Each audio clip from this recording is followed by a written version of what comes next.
শুধু সকাল বিকাল দুই বেলা যদি আমার খাবারের বন্দোবস্ত হয়, আমি আর নবীর লক ছাড়ি না। আমার আনসার সাহাবারা ক্ষেত খামারের কাজ করত, আমার মুহাজির সাহাবারা ব্যবসা করত, আর আমি নবীর সাথে সাথে থাকতাম।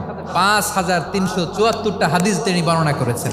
সবচেয়ে বেশি হাদিস বর্ণনাকারী সাহাবী আবু হুরায়রা রাদিয়াল্লাহু তাআলা আনহু। বিড়ালের বাবা কি করতেন? খালি হাদিস মুখস্থ করতেন। হাদিস প্রিজার্ভেশনের কাজে বিশ্বনবী ওনাকে কাজে লাগিয়েছেন। উনি একদিন বলেন, ইয়া রাসূলুল্লাহ আসমাউ মিনকা কাসীরান ফালা আহফাজু। নবী, অনেক কথা শুনি, আমার মনে থাকে না। বিষ্ণু বললেন, তাই তোমার চাদরটা বিছাও। আবু হুরায়রা বিছালেন। বিশ্বনবী হাত বুলায় দিলেন। এরপরে অনেক হাদিস বর্ণনা করলেন। আবু হুরায়রা বলে, তারপর থেকে বিশ্বনবী যাই বর্ণনা করে আমি শুনি আর একটাও বলি না। এখন সুবহানাল্লাহ। বিশ্বনবী ওনাকে নবীর এই যে লক্ষ হাদিস প্রিজার্ভেশনের এই দায়িত্ব দিয়েছেন সাইয়েদনা আবু হুরায়রা রাদিয়াল্লাহু তাআলা আনহুকে। আপনারা কি খেয়াল করেছেন কত বড় চৌকস ট্যালেন্ট হান্টার ছিল আমার নবী? এক একজনের এক এক ট্যালেন্ট, এক একজনকে এক এক দায়িত্ব দিয়েছেন, এক একজনের প্রতিভাকে এক একভাবে বিকশিত হওয়ার সুযোগ দিয়েছেন। আওয়াজ করে বলেন ঠিক কি না?